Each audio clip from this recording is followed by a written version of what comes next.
নমস্কার।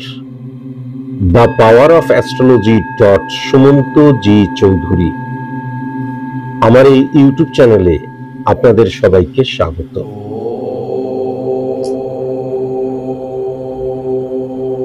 আপনারা জানেন কি যে আমাদের পাশেই এমন কোনো মানুষ আছে, বা প্রত্যেকটি মানুষের ক্ষেত্রেই কিন্তু খুব কাছাকাছি, পাশে, পরিচিত এমন কোনো মানুষ আছে যারা কিন্তু আপনার সাথে নয় গুপ্ত শত্রুতা করছে, নয় আপনার সাথে শত্রুতা করছে। কিন্তু গুপ্ত শত্রুতা যদি করে তাহলে আপনি বুঝতে পারবেন না, তার কারণ বাইরে অত্যন্ত মিষ্টি ভাষী, দেখা যাচ্ছে মধুর তার কথন ভাষা, সে আপনার সাথে মিষ্টি ভাবে কথা বলছে, কিন্তু আসলে সে আপনার ক্ষতি চায়। বা অনেক ক্ষেত্রে শত্রুকে আমরা বুঝতে পারি কিন্তু তার নিধন করতে পারি না, শত্রু বরং আমাদের ক্ষতি করে চলে। অনেক ক্ষেত্রে আমাদের ভেতরের যে হিংস্র প্রবৃত্তি সেটাও কিন্তু আমাদের শত্রু হয়ে ওঠে।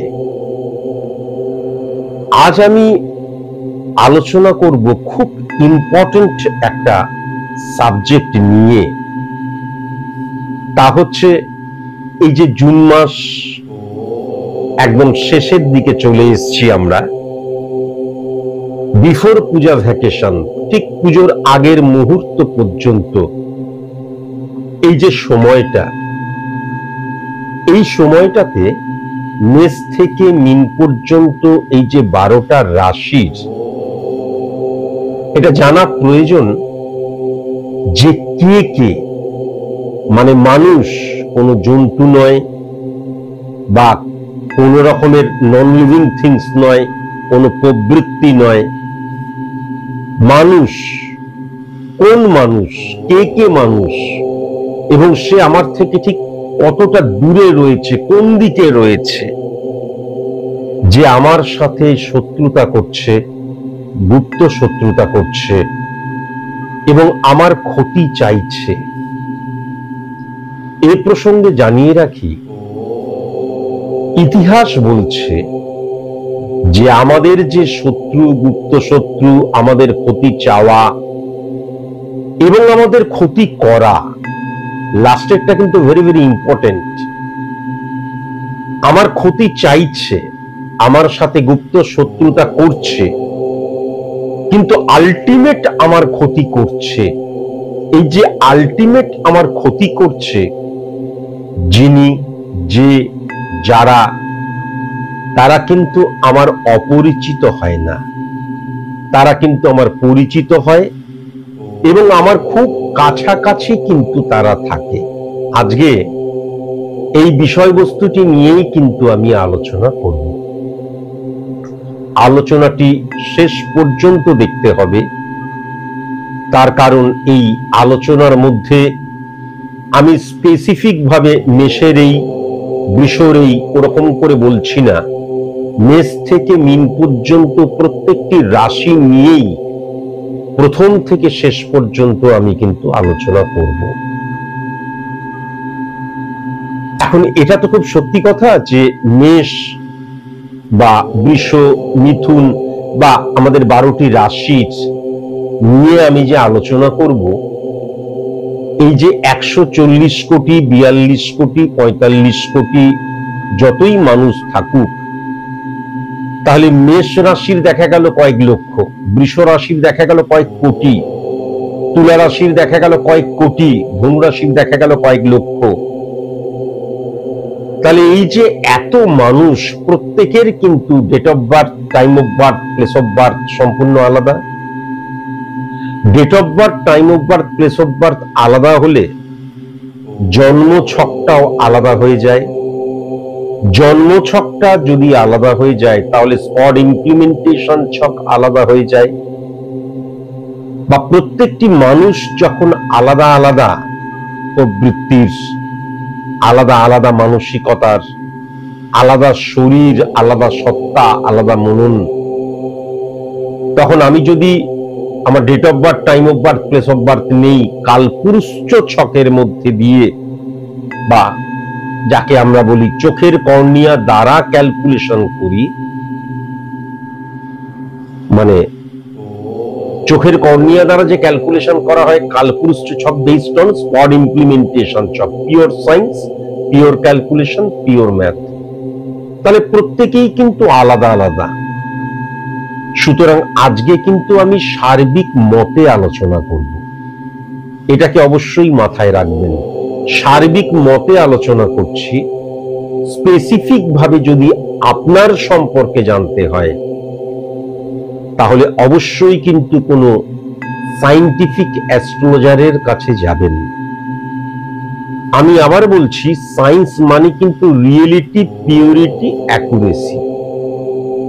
যারা যারা চেম্বারে আমার কাছে এসছেন তারা তারা আপনারা জানেন, আপনাদেরকে নতুন করে বলার প্রয়োজন নেই যে আমি কিন্তু ছকটাকে বিশ্লেষণ করে আপনাদের বুঝিয়ে দিই, এবং যতক্ষণ না আপনারা বুঝতে পারছেন ততক্ষণ আপনাদের আমি ছাড়ি না। এটা আপনারা সবাই জানেন। বিশেষ করে 2025-এ এটাই কিন্তু আমার লক্ষ্য ছিল যে আমি পুরো ব্যাপারটাকে বুঝিয়ে দিতে হবে। আমি বলছি, কেন বলছি, কিসের জন্য বলছি, কি গ্রহের অবস্থানের জন্য বলছি। তাই স্পেসিফিক ভাবে যদি আমার গুপ্ত শত্রু, আমার শত্রু, এদের সম্পর্কে আমি জানতে চাই তাহলে অবশ্যই কিন্তু কোনো সায়েন্টিফিক অ্যাস্ট্রোলজারের কাছে আসা বা যাওয়া খুব প্রয়োজন। একবারও বলছি না আমার কাছেই আসতে হবে, কিন্তু পিওর সায়েন্টিফিক অ্যাস্ট্রোলজার কখনো জন্মছক দ্বারা প্রেডিকশন করেন না। কেন করেন না? বহুবার বলেছি। স্পট ইমপ্লিমেন্টেশন ছক ক্রিয়েট করতে পারে কিন্তু পিওর সায়েন্টিফিক অ্যাস্ট্রোলজার, যেটা অন্য কোনো অ্যাস্ট্রোলজার করতে পারে না। সনাতনী, বৈদিক, হ্যান কেউ করতে পারে না। এবং যখন আমার date of birth, time of birth, place of birth থাকবে না, তখন একমাত্র কিন্তু পিওর সায়েন্টিফিক অ্যাস্ট্রোলজার চোখের কর্নিয়া দ্বারা ক্যালকুলেশনের মধ্যে দিয়ে, pure calculation, pure math, pure science, বা বলা যেতে পারে হেভি ক্যালকুলেশনের মধ্যে দিয়ে কালপুরুষ ছক ক্রিয়েট করেন।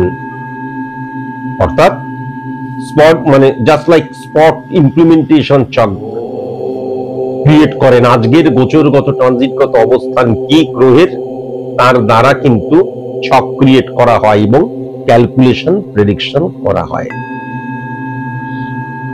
আপনি যদি কখনো কোনো পিওর সায়েন্টিফিক অ্যাস্ট্রোলজারের কাছে যান এবং তিনি যদি কখনো বলেন হাতটা দেখি, হাতের রেখা দ্বারা কখনো কোনো প্রেডিকশন করা সম্ভব নয়। যদি কেউ মনে করেন হাতের রেখা দ্বারা প্রেডিকশন করা সম্ভব, যে কোনো দিন, যে কোনো সময় চ্যালেঞ্জ করলাম, যে কোনো দিন, যে কোনো সময় কিন্তু চ্যালেঞ্জ করলাম, হাতের রেখা দ্বারা কখনো প্রেডিকশন করা যায় না। কেননা হাতের রেখা এর দ্বারা যখন আমি ক্যালকুলেশন বা প্রেডিকশন করছি, সেটা আর যাই হোক অ্যাস্ট্রোলজি নয়। মানে আমি অ্যাস্ট্রোলজার, এবার আমি হাতের রেখা দ্বারা প্রেডিকশন করি, আমি একদম মানে বুঝিয়ে দিতে পারি এবং বুঝিয়ে দিয়েওছি যে এই যে হাতের রেখা নার্ভের দ্বারা কিন্তু তৈরি হয় এবং পরিবর্তিত হয়।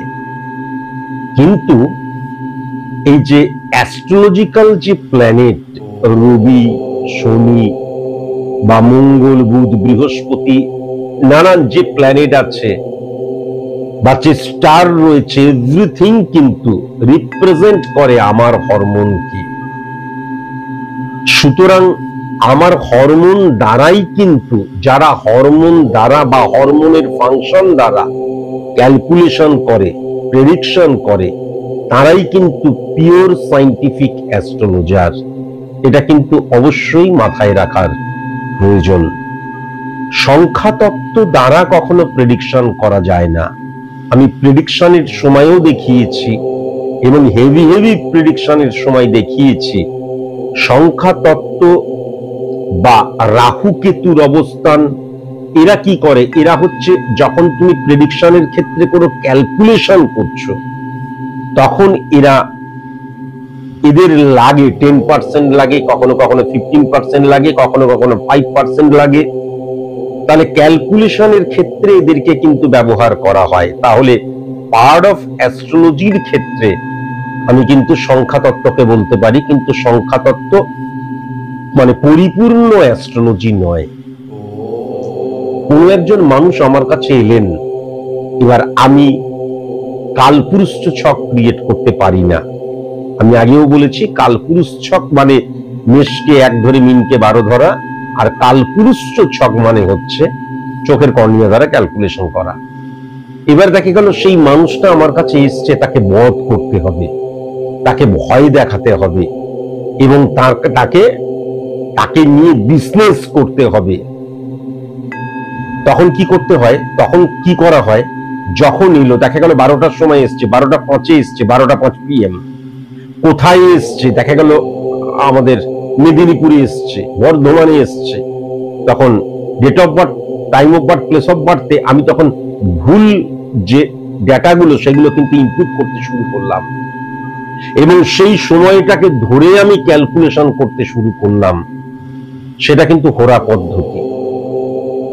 এবার আপনি তো শুনছেন, আপনার তো পেটে বিদ্যা রয়েছে, আপনি বলুন না আমি জন্মেছি 1970 সালে, আমি জন্মেছি 1990 সালে, আমি জন্মেছি 2000 সালে, আমি জন্মেছি 2010 সালে, আমি জন্মেছি রাঁচিতে, আমি জন্মেছি দেখা গেল যে আমাদের শিলিগুড়িতে, আমি জন্মেছি মালদাতে। তাহলে আমাকে হঠাৎ করে আমার মানে জন্মস্থানটা শ্যামবাজার দেওয়া যায়? কিন্তু তখন একটা কোন রকমে একটা আপনাকে তো দেখাতে হবে ছক ক্রিয়েট করা, এবং ক্রিয়েট করে আপনাকে ভয় দেখাতে শুরু করবে এবং তখন আপনি ভয় পেতেও শুরু করবেন। তার কারণ কোনো মানুষ যখন পরিপূর্ণভাবে সঠিক থাকে তখন কিন্তু কোনো অ্যাস্ট্রোলজারের কাছে যায় না। যখন কোনো রকমের প্রবলেমে পড়েছে এবং ওই যে বললাম বিজনেস পলিসিটা কি হয়ে যায়, যখনই আস্তে আস্তে ভয় দেখাতে দেখাতে আপনার ভেতর থেকে আসল কিসের জন্য আপনি এসছেন সেটা জানতে শুরু করে, আর যখনই একটিবার জেনে দেয় তখন কিন্তু পুরো ফোকাসটা ওই দিকে, না এই জায়গাটা নেগেটিভ, অথচ আপনার ক্যালকুলেশনটাই কিন্তু প্রপার অর্থে করছে না। এটাকে বোঝার ভীষণ প্রয়োজন আছে। আমি কোনো সনাতনী, কোনো বৈদিক বা কোনো অ্যাস্ট্রোলজার বা এই হোরা পদ্ধতি যারা করে বা যারা ঈশ্বরকে সামনে রেখে মাকে বল সবকিছু ঠিক হয়ে যাবে বা হাত দেখা, যারা যা কিছু যারা করে, অ্যাস্ট্রোলজি নয় কিন্তু তারা যা কিছু করে, কাউকে আঘাত দিয়ে কথা বলছি না, ব্যক্তি কেন্দ্রিক কাউকে আঘাত দেওয়াটা আমার আসল উদ্দেশ্য নয়। আমার উদ্দেশ্য কেবল অ্যাস্ট্রোলজি যে একটা সাবজেক্ট, সেই সাবজেক্টটার গুরুত্বটা আপনাদেরকে বোঝানো, সেই সাবজেক্টটাকে মূল্যবান করে তোলা, যাতে একটা মানুষ ডাক্তারের কাছে অবলীলায় চলে যাচ্ছে, উকিলের কাছে অবলীলায় চলে যাচ্ছে, শিক্ষকের কাছে অবলীলায় চলে যাচ্ছে, অ্যাস্ট্রোলজারের কাছে যাওয়ার সময় ধরে অ্যাস্ট্রোলজার সব অ্যাস্ট্রোলজি মানি না। এবং একটা মানুষ যখন আমাকে না দেখে, দেখা গেল তার পরিবারের সবাই দেখেছে, সে দেখেনি, এরকম তো ঘটনা ঘটেছে, অনেক চেম্বারে ঘটেছে যে কিসের অ্যাস্ট্রোলজি, অ্যাস্ট্রোলজি মানি না, কাজ না করলে আমি খাবো কি, পরিশ্রম করতে হবে না। অথচ অ্যাস্ট্রোলজির প্রথম কথাই হচ্ছে কর্মই পূজা, কর্মই ধর্ম। এবং আমি তো সেটাকে প্রবল ভাবে প্রথম দিন থেকে, এবং যদি আপনি আমার কখনো টেলিভিশনের অনুষ্ঠান দেখেন তাহলে দেখবেন ফাইট ফাইট ফাইট এই কথাটা আমার লেখা রয়েছে, এবং কর্মই পূজা এটা আমার ট্যাগলাইন বলা যেতে পারে। এবং যদি বলেন আপনি বসে বসে জ্ঞান দেন, কখনোই, এটা সবাই জেনেই গেছে যে আমি 24 ঘন্টার মধ্যে 3 ঘন্টা কেবলমাত্র ঘুমোই, বাদ বাকি সারাক্ষণ কাজ করি। কাজ মানে এই নয় ওই যে বৃত্তদুর্বাত্তাস্তীয় তিন ত্রায় ত্রত্তা বলছি তা নয়। কাজ মানে একদম মানে যাকে বলে শরীর কেন্দ্রিক যে কাজ, সে রান্না করা থেকে, ঘর পোঁছা থেকে, বাসন মাজা থেকে, কাপড় কাচা থেকে, ঘর পরিষ্কার থেকে, গাড়ি পরিষ্কার থেকে, বাইরে কাজ করা থেকে, ইভেন যদি কোনো কাজ না থাকে তখন আমি ঘর গুছাতেও শুরু করি। তার সাথে তো স্টাডি রয়েছে। তাহলে আমি বারবার ধরে কিন্তু আমি স্বয়ং যে সায়েন্টিফিক অ্যাস্ট্রোলজির কথা বলছে সেই তো বলছে যে সারাক্ষণ কাজ করে যেতে হয়, আমার মনটা কখনো যেন ফাঁকা না থাকে, ফাঁকা মনে শয়তানের বাস হয়। বলিনি? বহুবার বলেছি, বলে এসছি এবং আজীবন বলে যাব। এবং আমি প্রতিটা মুহূর্তে কাজের সাথে যুক্ত থাকি। এটা যারা আমাকে অন্তত 10% জানে তারাও জানে, 5% জানে তারাও জানে, যে ঘরে শুয়ে বসে, বা এটা তো খুব সত্যি কথা, আপনি আমার বাড়ির কোথাও কখনো কোন ঈশ্বরের ছবি পাবেন না। তার কারণ আমি বারবার ধরে বলেছি, God is dedication, combination of all relates and thinkings. God, God, G, generation, observation, D, dedication. Generation, observation, dedication কে একত্রিত করলে যে সুপ্রিম পাওয়ারটা সৃষ্টি হয় তাকেই কিন্তু ঈশ্বর বলা হয়। বলেছি বারবার ধরে। আমি যদি খুব ভালো মতন মেষ রাশিকে লক্ষ্য করি, তাহলে মেষ রাশির ক্ষেত্রে কিন্তু বৃহস্পতি এবং শনির অবস্থান 9 নম্বর ঘর, মঙ্গলকে নেগেটিভ করছে এবং রাহু এবং বুধের নেগেটিভ ইনফ্লুয়েন্স ক্রিয়েট হয়ে যাচ্ছে। এটা কিন্তু পরিষ্কার লক্ষ্য করা যাচ্ছে। এইবার আমি যদি খুব ভালো মতন এই মেষ রাশিকে ধরে যদি ক্যালকুলেশন করি, তাহলে আমি ক্যালকুলেশনটা করেছি জুন মাসের 20 তারিখ থেকে পুজোর আগের মুহূর্ত পর্যন্ত, বা পুজোর ওই ষষ্ঠী সপ্তমী পর্যন্ত। সেখানে কিন্তু যেটা লক্ষ্য করা যাচ্ছে, মেষ রাশির ক্ষেত্রে কিন্তু পশ্চিম দিক এবং উত্তর দিকটা মারাত্মক নেগেটিভ। পশ্চিম দিক এবং উত্তর দিকটা নেগেটিভ মানে এই দিক থেকে কিন্তু বৃহস্পতি 6-9 কানেকশন, সি অক্ষর দিয়ে, হ্যাঁ, আই অক্ষর দিয়ে, জে অক্ষর দিয়ে, কে অক্ষর দিয়ে, এম, এন, ও অক্ষর দিয়ে এবং আর অক্ষর দিয়ে যাদের নাম ভেরি ভেরি কনসাস এবং কনসাস, এই অক্ষর দিয়ে যাদের নাম, তারা কিন্তু মেষ রাশির জাতক জাতিকাদের ক্ষেত্রে শত্রুতা বা গুপ্ত শত্রুতা বা তোমার ক্ষতি করে ফেলার চেষ্টা করছে, এবং ক্ষতি করে দিতে পারে যদি না ওই গুপ্ত শত্রুতা বা শত্রুতার জায়গাটা ব্লক না করা থাকে। আমি আবার বলছি, এটা কিন্তু আমি সার্বিক মতে আলোচনা করছি। এবার যদি আমি বৃষ রাশির ক্ষেত্রে লক্ষ্য করি, তাহলে বৃষ রাশির ক্ষেত্রে কিন্তু বৃহস্পতি 639 কানেকশনের মধ্যে দিয়ে রাহুকে হিট করছে, এবং কেবল 6 নাম্বার নয়, আমি বারবার ধরে এটাও বলেছি যে 6 নাম্বার ঘর দ্বারাই কেবল কিন্তু আমার শত্রুতাকে দেখা যায় তা নয়, একদম 1 নাম্বার ঘর থেকে 12 নাম্বার পর্যন্ত ঘরের ক্যালকুলেশন দ্বারাই কিন্তু শত্রুতা, গুপ্ত শত্রুতা, কে আমার ক্ষতি করতে চাইছে এভরিথিং বোঝা যায়। তাহলে এই ক্ষেত্রেও যদি খুব ভালো মতন আমি লক্ষ্য করতে পারি বৃষ রাশির জাতক জাতিকাদের ক্ষেত্রে, তাহলে তাদের ক্ষেত্রেও কিন্তু পশ্চিম দিক এবং দক্ষিণ দিক দুটো দিকই কিন্তু নেগেটিভ, কিন্তু দক্ষিণ পশ্চিম দিকটা নেগেটিভ নয়। দক্ষিণ পশ্চিম যে কোণটা, দক্ষিণ এবং পশ্চিম যে কোণটা হচ্ছে, সেই কোণ থেকে কিন্তু সি অক্ষর দিয়ে, এম অক্ষর দিয়ে, টি অক্ষর দিয়ে, ভি অক্ষর দিয়ে, ইউ অক্ষর দিয়ে, আই অক্ষর দিয়ে এবং এস অক্ষর দিয়ে যাদের নাম, তারা কিন্তু নয় তোমার সাথে গুপ্ত শত্রুতা করবে, নয় তোমার সাথে শত্রুতা করবে, নয় তোমার ক্ষতি চাইবে এবং তোমার যদি প্রোটেকশন না নেওয়া থাকে তাহলে ক্ষতি করে ফেলবে, সেটাও কিন্তু পরিষ্কার লক্ষ্য করা যাচ্ছে। এবার যদি আমি খুব ভালো মতন মিথুনের যদি লক্ষ্য করি মিথুনকে, তাহলে কিন্তু চন্দ্র নেগেটিভ ইনফ্লুয়েন্সে চলে আসছে বুধের সাথে, এবং 12 নম্বর 6 নম্বর ঘর দ্বারা রাহু এবং বৃহস্পতির দ্বারা মঙ্গল চরম নেগেটিভ হয়ে যাচ্ছে। কেতু কিন্তু রবির সাথে নেগেটিভ ভাবে কানেক্ট করছে। আমি পুরোটাই কিন্তু শত্রুতার দিক দিয়ে দেখছি। তাহলে পূর্ব দিক এবং দক্ষিণ পশ্চিম কোণ মারাত্মক নেগেটিভ হয়ে রয়েছে। পূর্ব দিক এবং দক্ষিণ পশ্চিম কোণ মারাত্মক নেগেটিভ হয়ে রয়েছে। এবং এ অক্ষর দিয়ে, সি অক্ষর দিয়ে, বি অক্ষর দিয়ে, আই অক্ষর দিয়ে, কে অক্ষর দিয়ে, এল অক্ষর দিয়ে যাদের নাম ভেরি ভেরি কসাস এবং কনসাস, তার কারণ এই অক্ষর দিয়ে যাদের নাম, তারা কিন্তু তোমার সাথে গুপ্ত শত্রুতা করতে পারে, তোমার সাথে শত্রুতা করতে পারে, তোমার খারাপ চিন্তা করছে, খারাপ কিভাবে করবে। এবং আমি যেটা দেখতে পাচ্ছি, তোমার খারাপ করবে যদি তুমি না সেই জায়গাটাকে অফ করে রাখো, ব্লক করে যদি না রাখো। যেমন এখান থেকে ভেরি ভেরি কসাস এবং কনসাস। এইবার যদি আমি কর্কটের ঘরটা দেখি, তাহলে আমি যদি চন্দ্রকে খুব ভালো মতন লক্ষ্য করি, তাহলে চন্দ্র কিন্তু, চন্দ্রের দ্বারা যদি ক্যালকুলেশন করা হয়, তাহলে শনি এবং শুক্র একদম নেগেটিভ হয়ে গেছে। চন্দ্রের দ্বারা যদি ক্যালকুলেশন করা হয়, তাহলে বৃহস্পতি এবং কেতু একদম নেগেটিভ হয়ে গেছে। চন্দ্রের দ্বারা যদি ক্যালকুলেশন করা হয়, তাহলে রবি এবং কেতুও কিন্তু নেগেটিভ হয়ে গেছে। নেগেটিভ মঙ্গলের প্রভাব কিন্তু রবির ঘরে বা সূর্যের ঘরে চলে আসছে, বা ফিজিক্যালি সূর্যের উপর পড়ছে, সেটাও কিন্তু পরিষ্কার লক্ষ্য করা যাচ্ছে। তাহলে দক্ষিণ পশ্চিম কোণ এবং দক্ষিণ দিক কিন্তু ভেরি ভেরি কসাস এবং কনসাস কর্কট রাশির জাতক জাতিকাদের ক্ষেত্রে।